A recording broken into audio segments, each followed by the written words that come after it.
Welcome to episode number 13 of Conversations for the End. Today's guest is Dr. James Hollis. Dr. Hollis was born in Springfield, Illinois, and graduated from Manchester University in 1962 and Drew University in 1967. He taught humanities for 26 years in various colleges and universities before retraining as a Jungian analyst at the Jung Institute of Zurich, Switzerland. He is presently a licensed Jungian analyst in private practice in Washington, D.C. He served as executive director of the Jung Educational Center in Houston, Texas for many years, and was executive director of the Jung Society of Washington until 2019, and now serves on the JSW Board of Directors. He is a retired senior training analyst for the Interregional Society of Jungian Analysts, was director of training of the Philadelphia Jung Institute, and is vice president emeritus of the Huberman Foundation. Additionally, he is a professor of Jungian studies for Saybrook University of San Francisco, Houston. Dr. Hollis has written a total of 20 books in 21 languages, with more work to be released. This episode really was the most special episode for me, to be honest. All these episodes are great, and I feel so incredibly grateful to get to have conversations with, fantastic people every 2 weeks. But Dr. Hollis, his work is something that I've been reading for some time. It is one of the reasons why I got into the sort of academic field I did and studied the things that I studied. And it really sort of fueled my passion for reading more about this stuff and learning more about this stuff. And I never thought I'd be able to get him on this podcast, to be totally honest with you. So it's absolutely fantastic that I managed to, and I'm so grateful for him for taking the time to have a conversation with me.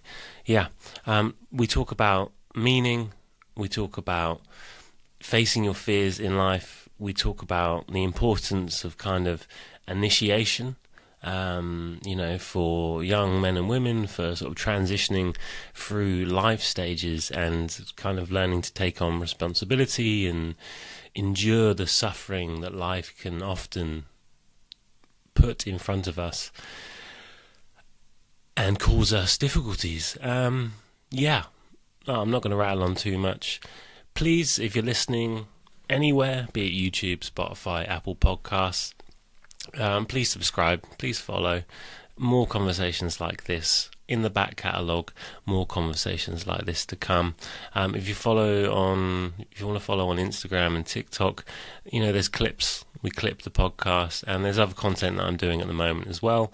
I do these kind of sort of reels. I like talking to camera about certain subjects, and I've just done the first video essay. I'm trying to do more of them. I really enjoy doing them. They do take a bit more time, but I am trying to do more. So, check that out on the channel as well. Subscribe. Go out, do something nice for someone. Think about what matters to you. What is your calling in life? Do not put it off, as you will see the message from Dr. Hollis, Face Your Fears. Hope you all enjoy. Okay, here we go. Without further ado, Dr. James Hollis.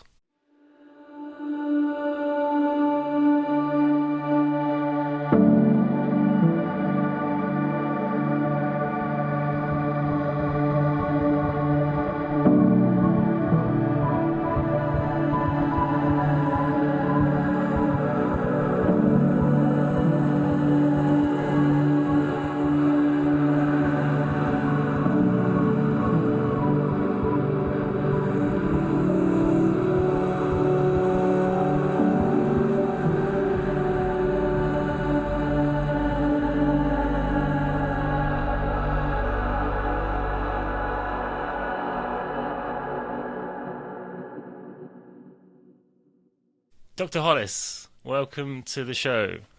Thank you, Chris. Pleasure to be with you. So, I want to jump sort of straight into things. I've seen you talk about how people perhaps don't live to their fullest potential in life because they feel like they don't have permission to live their own life.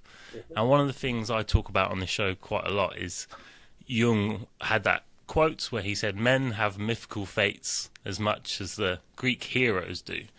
and how often people don't realize they might be living in a tragedy.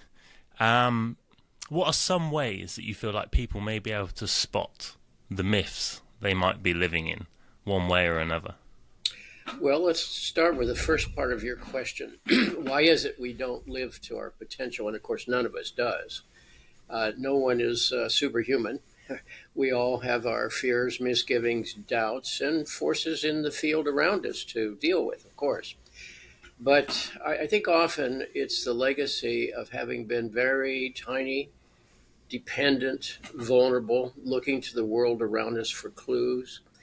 And often we've had impulsive and perhaps grounded in our nature decisions or acts as children, and we learned that that was not acceptable. Or sometimes children experience that when I do express myself, things somehow get worse out here. So they become their own monitors, in effect. Our need for approval, our need to belong, our need to stay out of harm's way are profound because we are tiny, dependent, and vulnerable. So we can overlearn the question of, am I entitled to feel what I feel, desire what I desire, pursue what I want to pursue, and so forth. Life is conditional, and to some degree, as children, we learn to meet those conditions, whether it's in school or with our playmates or at home or wherever. But secondly, it's a far deeper question, the personal myth. And when we use the word myth, we're not talking falsehood here. We're talking about the charged images, the charged ideas, if you will, that you've absorbed from your family or from your culture or from the era in which fate has placed you, that often dictate our values, our sense of who we are, what our marching orders might be.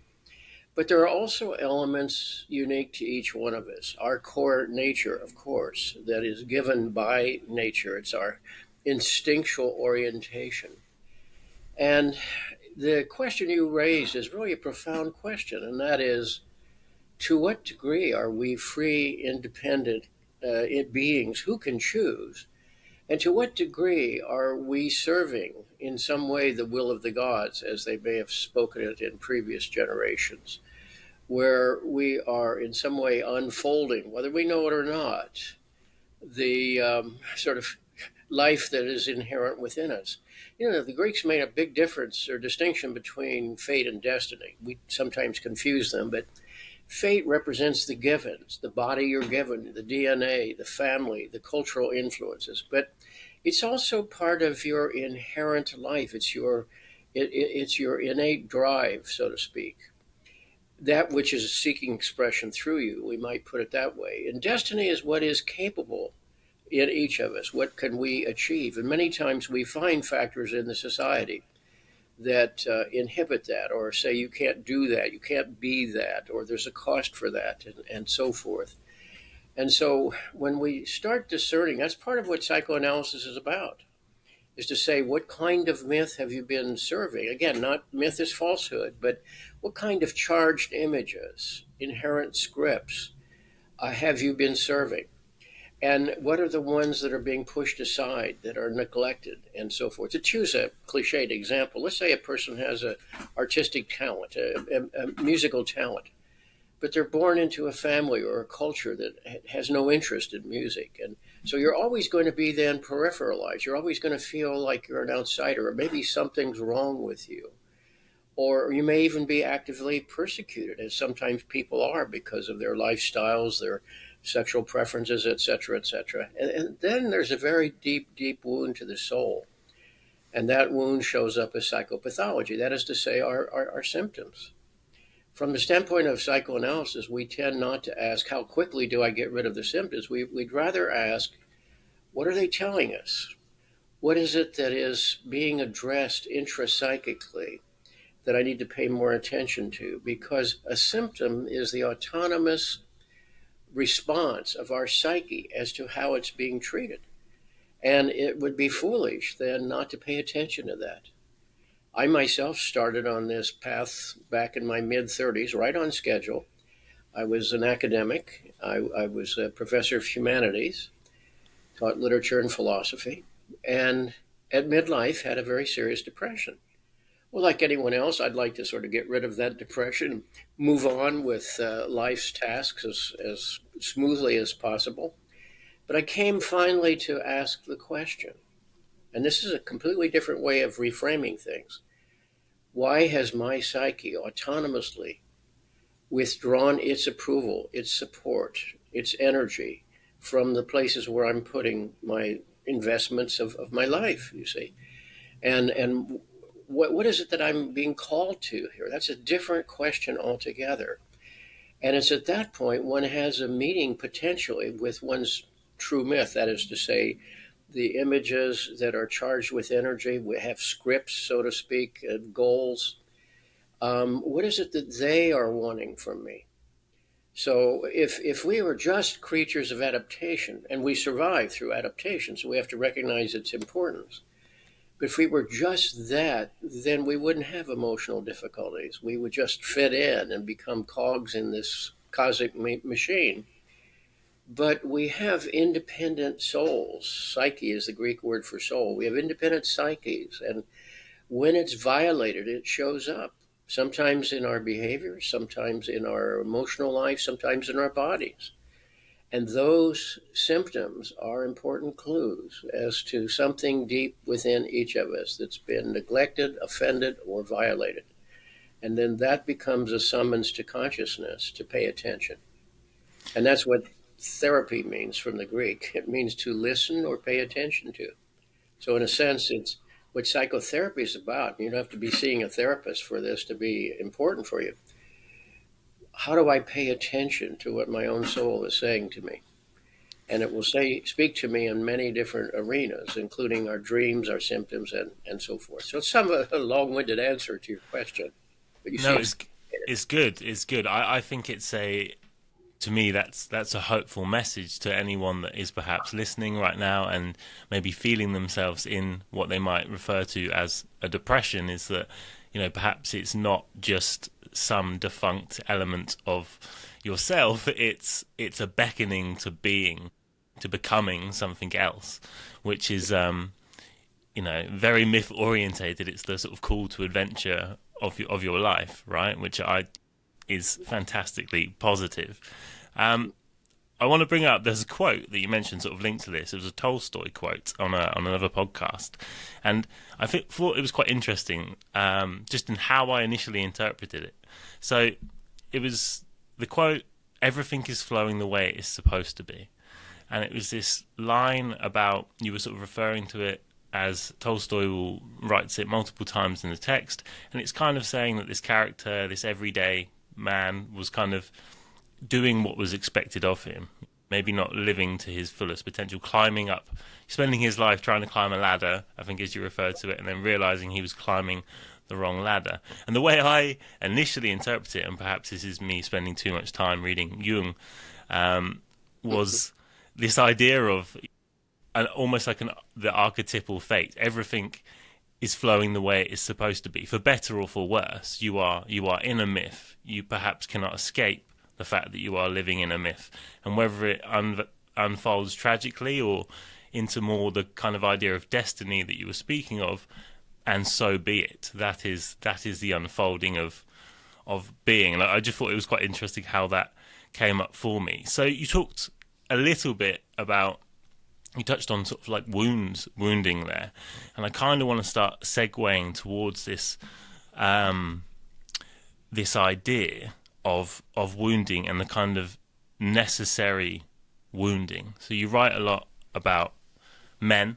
You've spoken quite a lot about masculinity, and recently, with sort of Andrew Huberman drawing attention to your work, which is fantastic. Tell me about this necessary wounding, this kind of idea of initiation that you perhaps think we are lacking in modern culture, and why is it important for people listening? Mm-hmm. Well, again, it's a loaded question with many pieces to pull apart, and more than we have time for. But you referenced the death of Ivan Ilyich, the Tolstoy novella. Ivan was a creature who wholly lived the messages from his time and culture.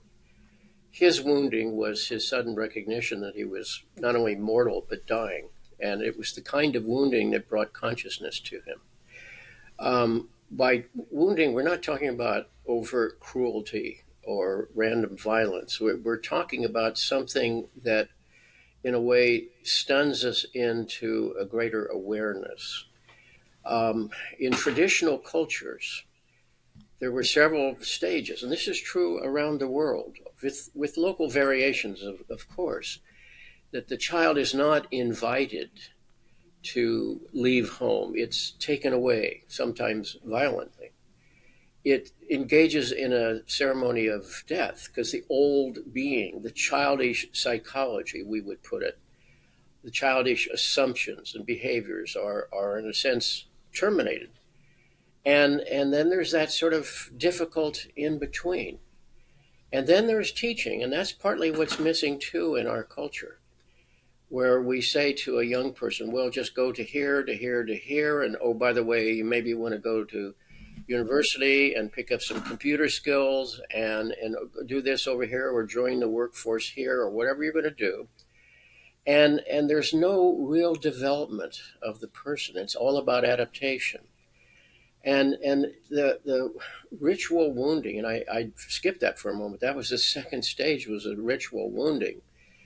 And I won't go into the details of that, but it wasn't pretty always. And its purpose was to signal to the psyche of the child, in a sense, its free ride is over. And if you want something in your life, you're going to have to pay for it. It's not just delivered to you. You have to pay for that. You know, the Gautama, who became the Buddha, his wounding was he escaped his parents' pleasure palace and walked out into the world and saw a person who was ill. He saw a person who was hungry. He saw a corpse. And for the first time, the reality of the world hit him.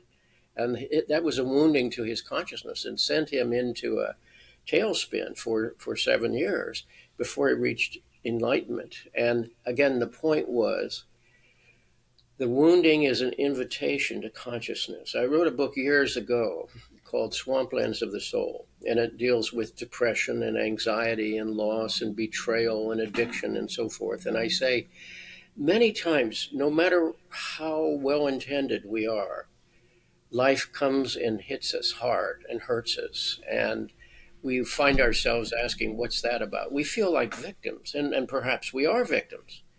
But in every one of those swampland visitations, there is a task, the identification of which and the addressing of which over time will lead one into active participation in one's life. You know, things can happen to me, but they don't have to define me. How am I to live my life? This is the way I put it often to clients.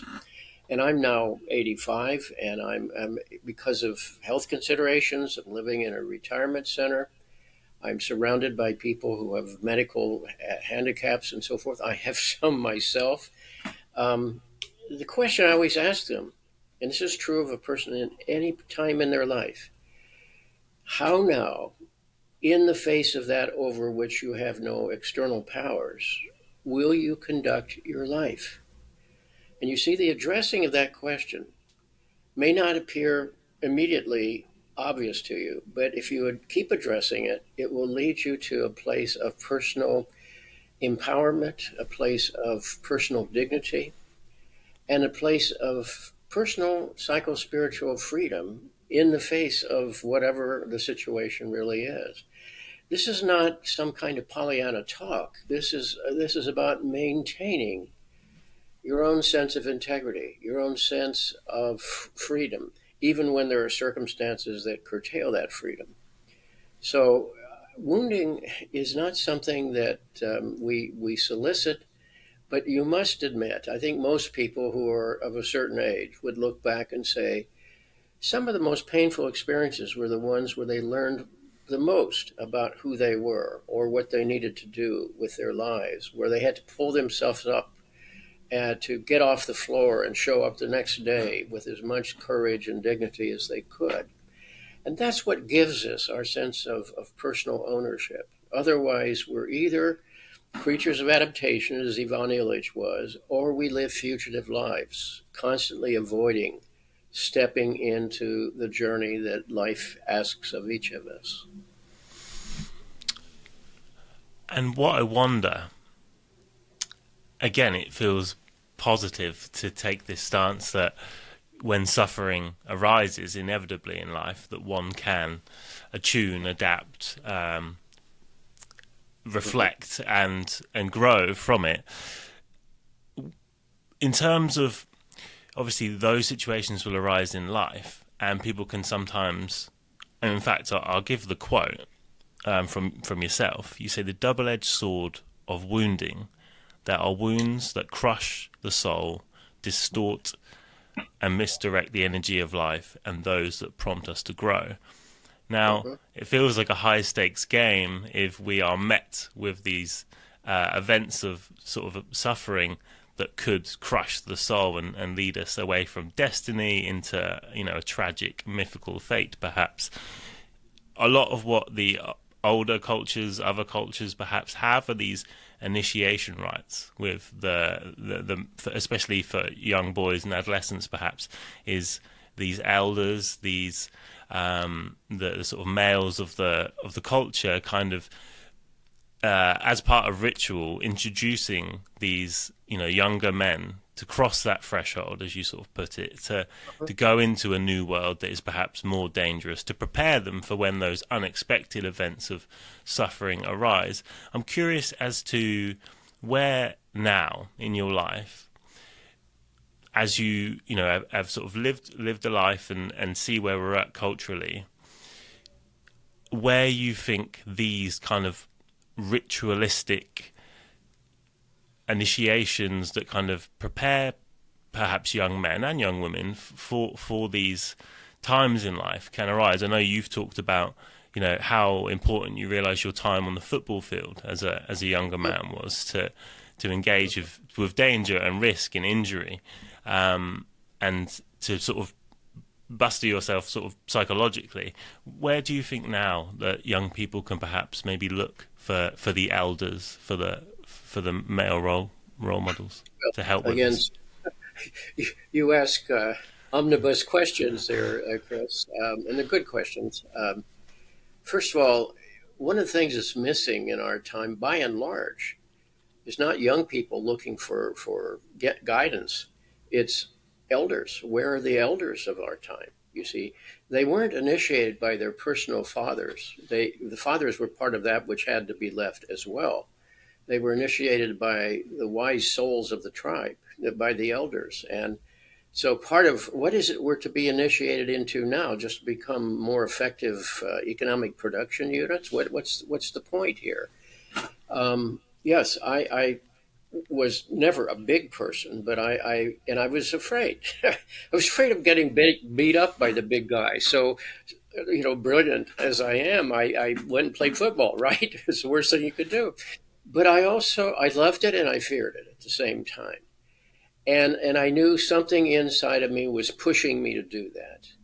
And then in my sophomore year at university, I suffered some injuries and so forth. And when they did some surgery, they found that I suffered from a bone disorder. And surgeon said, by the time you're 40, you won't even be walking. Forget sports. And I am still walking, but I remember lying in bed and thinking to myself, well, what am I going to do with my life now? I was literally kind of a mindless young person living for sports. And then that was taken away. And I remember finally one day, while still in the hospital, I said, well, I am at the university. I suppose I could become a student, couldn't I? And so that opened a whole new area of life that I didn't quite know was even waiting for me. But it was an example of saying, how now in the face of this over which I have no control am I to conduct my life, to make my choices? And the biggest obstacle everyone has to face is the contention with one's own fears. And part of what the rites of initiation did, because that included ordeals and tests the young person had to go through, was he or she learn you can draw upon resources within you. It's no shame to be afraid. It's something else, though, to live a fearful life. That's a different matter. And frankly, a good part of our daily activity is management of our fears, from denial to anesthetizing to distracting to all kinds of behaviors that are in service to avoiding our fears. And that's normal and natural. Life is lethal, and sooner or later it will kill you. So it's not paranoid. However, do you want your life governed by your fears? And I think once it's put in that way, there's a part in us that says, no, that's not acceptable. All right, then, what is it you have to face? What do you need to do? Now, young people can still have experiences that cause them to leave home psychologically. If you leave home and go to the university or to the military, it often you change one authority for another authority and so forth. Although in the military, part of what their desire is to say to the young person, you're no longer defined by your comfort desires. This is about showing up and getting a job done, and that's a useful message. On the other hand, underneath all of this is the question: what do I need to do to face the tasks in my life? And where do I see that modeled around me? Where do I get help with that? That's often the role of a therapist, by the way. It's not that the therapist is there to tell us what to do. It's to help a person understand what it is that is standing in the way of his or her further development. And Jung put it this way. He said the opus, meaning the work of living your life, individuation, which is not individualism. It's about serving what is wanting to live in the world through you. It's not about your ego desires for success or pleasure or whatever. That's ultimately trivial and narcotic in nature. It's more about what is worthy of your service. If you don't ask that question, sooner or later you're going to be serving something quite inadequate for your life, and it will show up again symptomatically. But then to ask the question, and he said, the work of life requires three things, of which psychology or therapy can only provide the first, which is to give some insight, or philosophy or the tribal mythology or whatever that insight comes from. Secondly, he said, is courage to face what needs to be faced. And third, he said, is endurance, sticking it out over time. And I often think about that. It's very simplistic, but at the same time, it's profound. You need to figure out what you're struggling with, find the resources, the wherewithal within, even if you're frightened or intimidated, and you step into it and you stick it out, you push through. I've often decided, or concluded, I should say, that whatever I've accomplished in my life wasn't out of particularly of talent or anything like that. It was just I learned not to quit, to push it through, to stick with it until something emerged. And that was counter to my ego's intentions. We'd like clarity, we'd like control, we'd like outcomes rather quickly.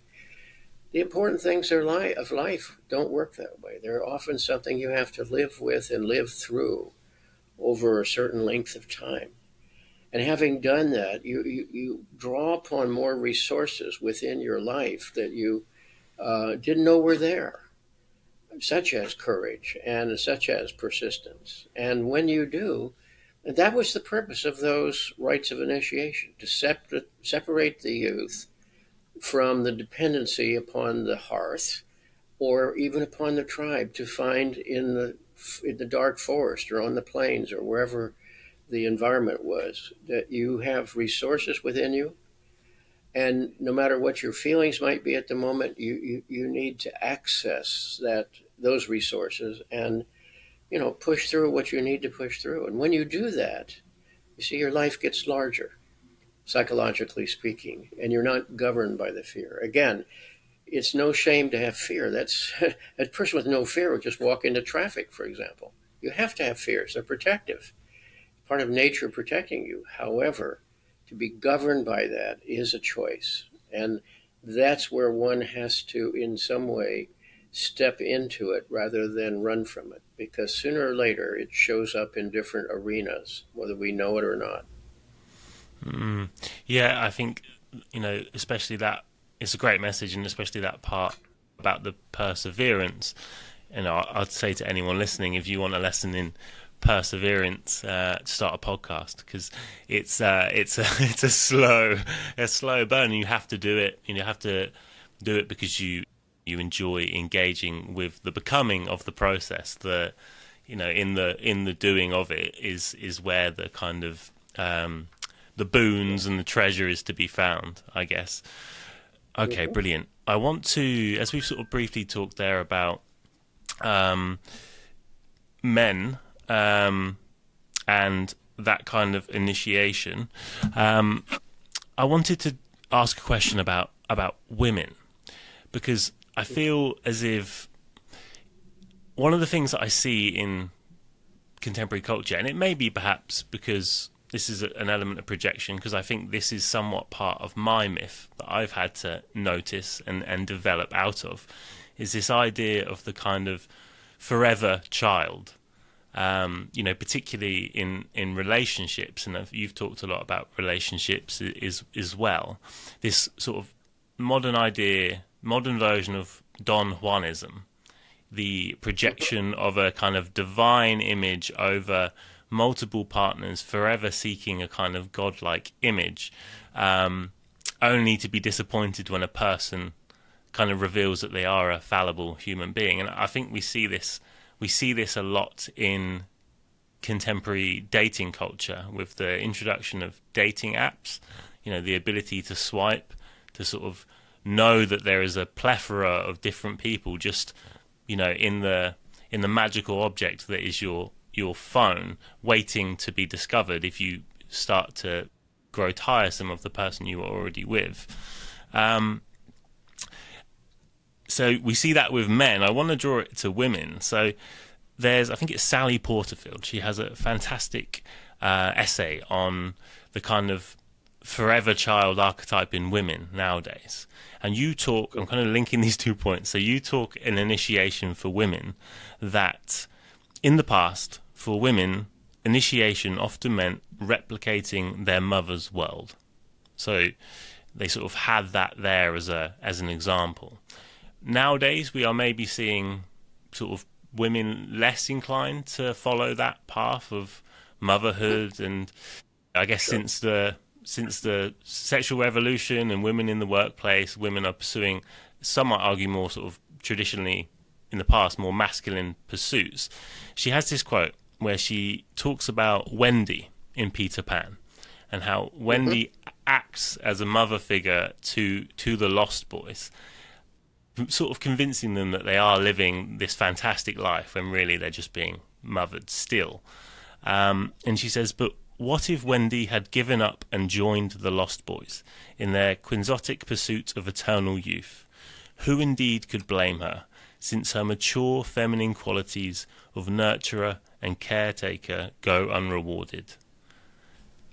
And I Hmm. wonder, in contemporary culture, perhaps we are seeing a less of a sort of positive look for young. The idea of being a mother and a stay-at-home caretaker is actually not looked upon as fondly, and perhaps that is putting women off and leading them into these different paths. What are your thoughts on that? Do you have any thoughts on that? I don't want to put words in your mouth. Do you think the rites of initiation perhaps need to adapt for women in the contemporary society? Well, again, a very good question. And we have to remember that the rites of passage for women in traditional cultures, pre modern cultures, was to circle back into the hearth and be the caretaker of the hearth. So they were in some way tutored by the wise women of their culture. Today, that paradigm has broken open to the great opportunity of women to pursue careers that were closed, unfortunately, for women as recently as 50 to 100 years ago. And that has opened, for them the rich and wonderful prospects of living a more fulfilling life. My daughter, for example, works in a corporation, a financial corporation, and she loves her work. She's a project manager, but she's raised 3 children too, and she's had both sides of that, and both of them were rich experiences, and that would have been possible in another era. And I shudder to think that that potential in her could not have been, might not have been, valued or achieved. But you see, let's back up a little bit. You mentioned on the one hand the Don Juan, there's the puer aeternus, the eternal boy too, the Peter Pan syndrome. That for many boys, because they're uninitiated, they haven't developed a sense of their inner life. They project too much upon women. So there's the Don Juan who's looking for the perfect woman who doesn't exist except in his fantasy life, and he goes from woman to woman to woman and ends up with a kind of sterile emptiness. And then there's the puer aeternus, the boy who wants to be taken care of by the woman. And that keeps him locked into a kind of psychological dependency all of his life. And women today who, if they have a sense of themselves, don't want to play either one of those roles. And of course, they shouldn't.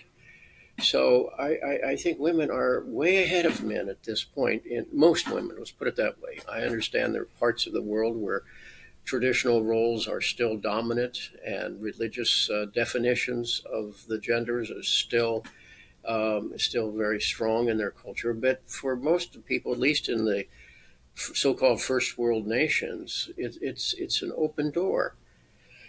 And that's a good thing, which leads back to the fact, because women have to develop that inner sense of drive, that sense of legitimate ambition. And by ambition, I mean simply finding out who you are, what you can do with your life.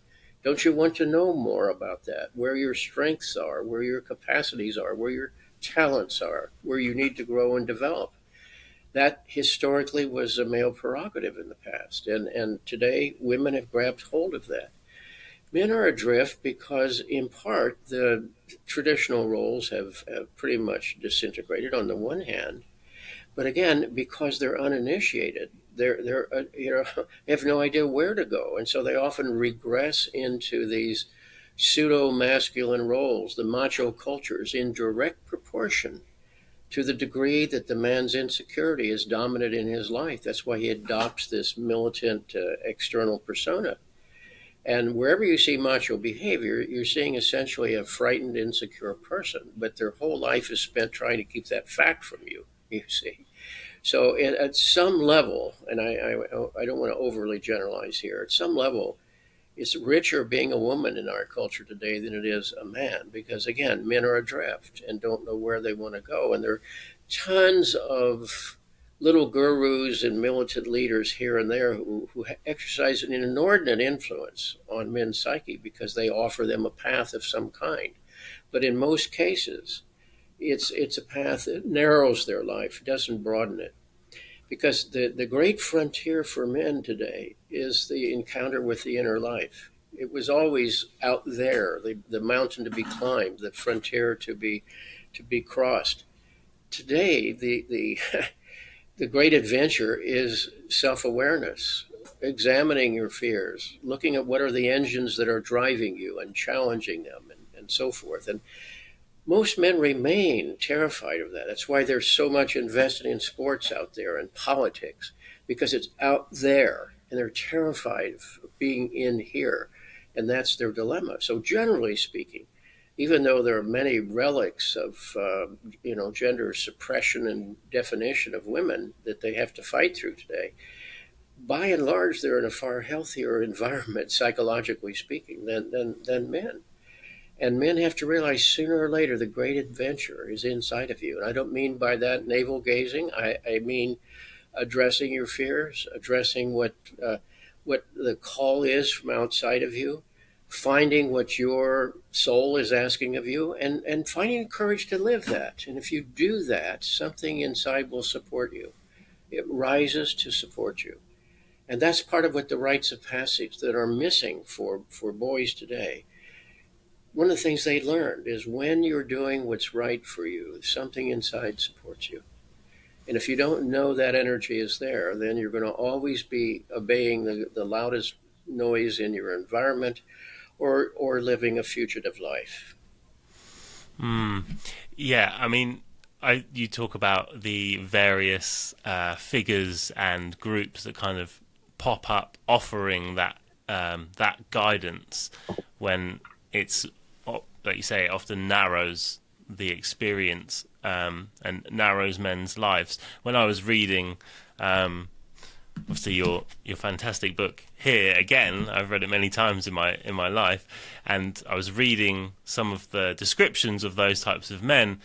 Obviously you wrote it in the 90s, I believe, but it was describing, figures, I'm not sure if you're aware, like Andrew Tate and people like that in what they call this modern manosphere, which is where men are gravitating towards, which, does hold on the surface guidance and kind of the message of you need to take responsibility and get your life together, which appears positive, yes. But then the underlying surface is insecurity, it's materialistic, yes. It's misogynistic, it's homophobic, and it has a very, deep shadow side that I guess isn't that hidden. It's quite apparent once you get into it.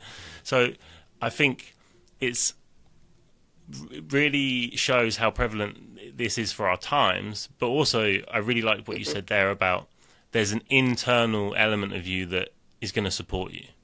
And I think that is difficult for many men to build that relationship to their feminine qualities, to recognize that it is not perhaps the narrow view of the feminine that perhaps the culture has betrayed to them or their life has betrayed to them in their life. It is a deeply powerful, deeply, insightful source of wisdom. We think of this archetype of Sophia. I think that's something I think more men, would certainly benefit. I know I have benefited from engaging with that part of my psyche, and I was a Don Juan for many years, and I still wrestle with that myth, I think.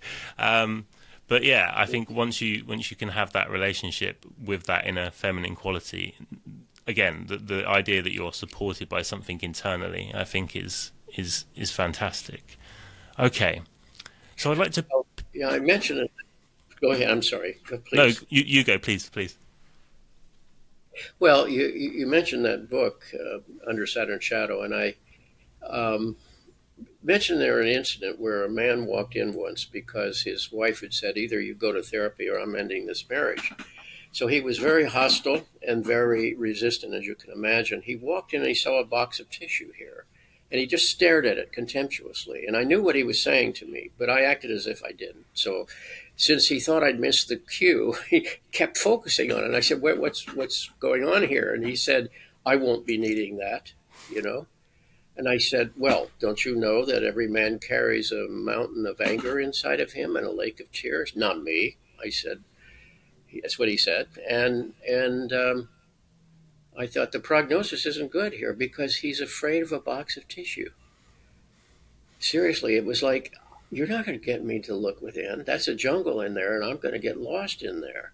And he was very much into his macho presentation. And he only lasted 3 or 4 sessions because he just wasn't able to take the risk of looking within in terms of what was driving him, And, that's a very sad situation. I say this without judgment, but I have sympathy. However, I could imagine he's been through several relationships since, because you can't be in a better relationship with another person than you're in relationship to yourself. And whatever you're avoiding things or wherever you're caught in certain kinds of complexes, they're going to keep spilling into that relationship. So it's not narcissistic. It's the best thing you can do for relationship. When Jung said the greatest burden a child must bear is the unlived life of the parent, I think that's profound, because what he's saying is wherever I'm stuck as a parent, my children are going to be stuck, or they'll spend their life trying to get unstuck. Either way, my being is internalized by each child, as that is always the case. To some degree, you either repeat it, you run from it, or you're trying to fix it in some way. And so, macho culture and the culture of distraction that we have are very ineffective fix strategies, and they don't work very well. So again, the frontier within, for you can put it this way, and this is a gross overgeneralization. The frontier for today for women, most women, is out there. Step into the world out there, see what you can do. In America, at least, the majority of applicants for medical school and law school are women now, and good for them. They're saying, I want to see what I can do with these talents and capacities and so forth. And men are over here on the side moaning about things or complaining or engaged in macho pursuits or anesthetizing themselves. So it's not a pretty picture. And underneath all of that is a summons to show up and face the life that you've been given. We're here a short time. What are you going to do with this life, and in service to what? That's where everybody is very much alone. Yes, you can learn from others. You can be inspired perhaps by others, but ultimately you have to decide: is this short life of value to me, other than just having more breaths before the day I stop breathing? What is it in service to? What matters to me enough to give myself to that? Now, that will vary from stages of our lives. There's a place where learning to walk for the child is its appropriate agenda, or being in a responsible relationship, etc., or finding the capacity to support oneself. All of these are legitimate social and psychological tasks. And if a person doesn't address them, then there's something still unformed within them. But then you get to a point where you have to ask the question, all right, but what is the larger purposes for me to be, how do I spend my energy, and where do I invest my soul stuff in this journey? And if you don't ask that, your chances are you're on automatic pilot, or you're simply going back and forth like a ping pong ball between the complexes that you've carried from within, from family of origin and popular culture. So there's a summons here to a personhood. It's not a pretty word, but it may be useful for the moment. Becoming the person, the human being that you have as a capability, as a possibility. What stands in your way? And most of the time, it's the failure of imagination or intimidation by the project, and something doesn't then happen in this world, and it's not in service to the ego. Now, here's another overgeneralization, but I think there's truth to it. The first half of life, it's about ego development. You can leave your folks, step out into the world, form relationship, become a parent, perhaps a citizen, and become a self-sufficient individual. All right. So if a truck runs over you, you say you served the message of your culture as well as you could for those first 35, 45 years, whatever. But then if you don't, if you're still around, then you have to ask the question, but why am I here really? Who am I apart from my roles? Who am I apart from what happened to me? Who am I apart from my accomplishments or failures? And that's where you have a summons to a meeting with your soul, and not everybody shows up. And what happens when I see people in analysis, and I'm only working at the moment with people. I have only one person in the first half of life. Everybody else is in the second half, loosely speaking. They've had a collision at some point between the messages of their culture and their own personal histories on the one hand, and the dissatisfactions of the soul on the other hand. There's this collision again between fate and destiny, or between myths, if you will. And maybe they get that early, or maybe it takes a while to figure that out. But it's about moving then from being socialized into the world that we live in to really the question that is at heart religious or philosophical. What is of enduring value to you? What is it that you really want to care about most of all? And what is meant to be serving? Because if you're not, again, asking that question, you'll be serving, your history or your complexes or the loudest demands in your environment. And that's why we look to our symptoms. We pay attention to people's dreams. That's why we try to analyze what the true feeling state that's going on behind. We can rationalize anything, but what's really going on beneath the surface? Until we begin to address that part of our journey, we're going to be living a kind of adaptive life, perhaps a false life, not intentionally, but reflexively. And that's why sometimes that collision has to hit. It happened to me, as I mentioned, at midlife. That's what moved me out of the university into the realm of psychotherapy and working in a psychiatric hospital and so forth. And that wasn't my career choice. That was something that was waiting for me I knew nothing about until I had to address that in my own life. And that's why I really have two different professional lives and two different biographies, if you will, because each was appropriate to the stage of the journey. But I couldn't know that at the time. You have to go through that in some way. Again, I love that message that those turbulent times in life that feel all encompassing in their suffering, be it a depression, some form of illness, perhaps, seeing them as doorways to reflect and to, like you say, where kind of fate and destiny cross over, seeing them as those opportunities to understand who you are supposed to be and what is truly of value to you. I think that's such an important message to get across. I work with people who are having sort of mental health struggles to varying degrees, and often what I see with people is a crisis of meaning. It's sort of a not sure where their life is, and many of them, going back to the idea of elders and sort of role models, they've never seemed to have been encouraged remotely, and they will speak of this great existential burden that they are feeling and give you all the kind of modern day health language that they've seen on the internet or whatever it may be. But as soon as you encourage them, you say, oh, have you considered pursuing that thing that you really enjoy doing all the time?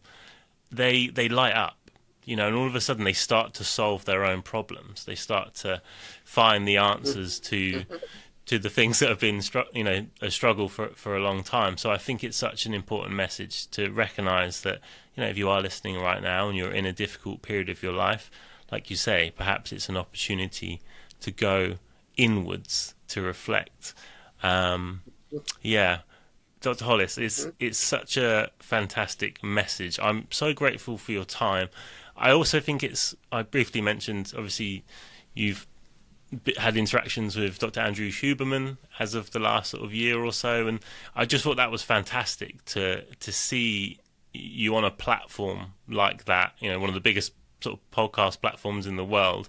And I am somewhat intrigued with Dr. Huberman and this kind of influx of interest in the kind of biohacking, transcending one's limits that we've seen in the culture that he's very much been at the forefront of.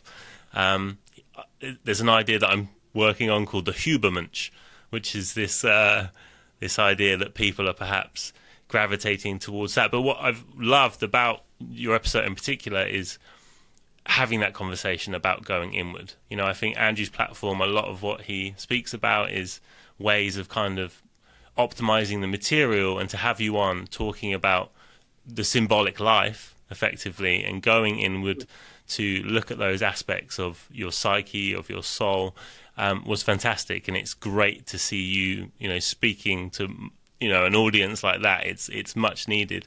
I would urge everyone, if you're a man, even if you're a woman, anyone, to purchase this book, to read your work.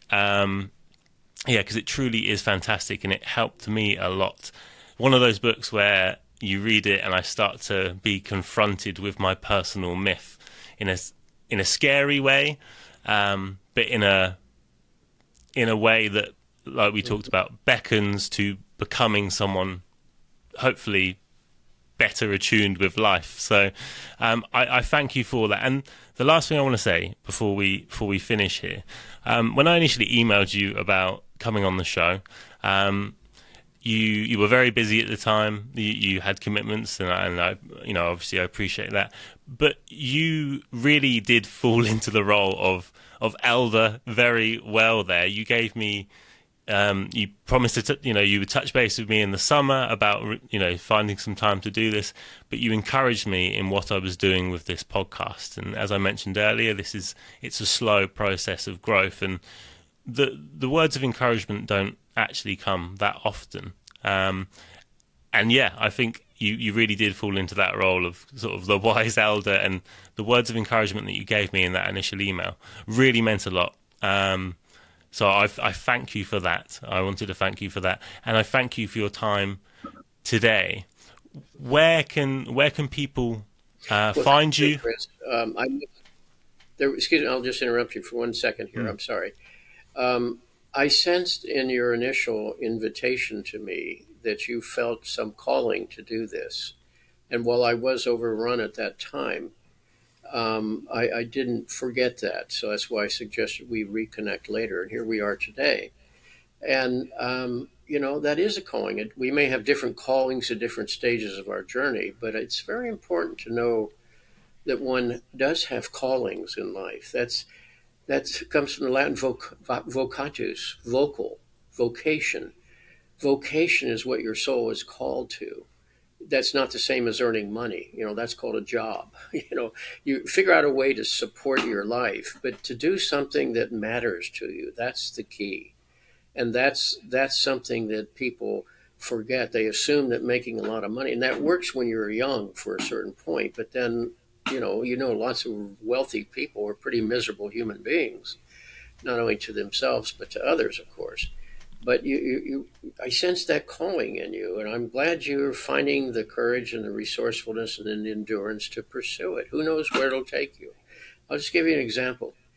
In the first half of my life, as I mentioned, I was an academic, and I loved learning. I still do. I love teaching, or we wouldn't be having this interview.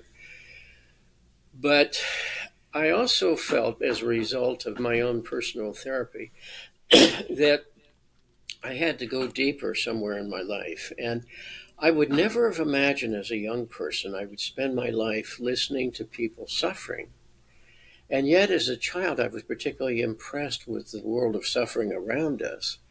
And today, I can't imagine not doing this work, because it's profoundly meaningful to be in that kind of soul-to-soul relationship with a human being. And I love it through teaching, of course, but this takes it a step or two deeper. And that's where you get into the realm where your own resources are drawn upon. And that's where you find what your own soul is longing for. And that's where you engage the mystery, whatever it is. Jung said one's life is a short pause between two great mysteries. So then the question is, how are you going to spend that pause? And that's not job counseling, although sometimes that can be very helpful. It's rather, what is life asking of me? That's the vocation, the vocatus, and that's what I heard in your initial communication. Yeah, you're not wrong. You're not wrong. It's beckoned to me, and also I know you mentioned fear. There was a lot. I probably spent a year and a half sort of thinking over whether I should do this, and all of the doubts come in of, do I have anything to say? Do people really want to hear from me? Am I ready to be sort of facing the world in this way, to be putting myself out there? That rattles around constantly for a long time, and then eventually there is that facing of the fear to say, I can't stop thinking about the idea of doing this. I need to step out across the threshold, and do it. So, thank you again for your words. You're not wrong, and like I say, the encouragement really went a long way, and this conversation has been really, really special for me. Like I say, I read your work when I first started getting into Jung, and I obviously went on to study Jung and do my master's in Jungian and post-Jungian studies, and I'll be going to do a PhD in all of this, and I think your work played a pivotal role in sort of opening me up to these ideas, and, like I say, to helping me reflect on my own personal myth. And I have a long way to go, and it's a continuing journey of development and reflection. But who knows where I would be if I had not made those initial reflections and not had the tools. So again, I thank you. I thank you for that. Where can people find you currently? Your work and things that you're working on, if you're working on anything right now? Well, I am, yes. I've just finished the manuscript of a conversation with a friend of mine, the painter Celaya, where we address questions about the relationship between suffering and creativity, personal resilience, how it is we do our work, etc. And I also just finished the first draft of a book on aging. I've written about midlife. When I was at midlife, it's time to talk about aging at this point now, for reasons that are pretty obvious. And so I'm still writing because that's a way I figure out what's really going on for me. That there's an old saying, you don't know something until you can begin to teach it to somebody else. Well, you don't know anything about yourself either until you're forced to bring it up and see what that other within you is saying to you, how it responds and how this doesn't feel right, but then maybe this does, or you see it now from a different angle. So it's a process of personal growth and discovery. I mean, I know the subject I'm writing about, but I don't know what I'm going to say when I start. So there's something organic in that process, and who knows what comes to the surface, but that's exactly what makes it interesting. What comes to the surface will ultimately be enlarging, not always pleasant, but be enlarging to your psychic experience, to your life journey, and that's the richest thing you can get, really. And I think that's a perfect place to leave it. The beauty in the becoming of the doing. Brilliant, Dr. Hollis. Thank you again so much. Again, so grateful for your time. Yeah. You're welcome. Thank you so much.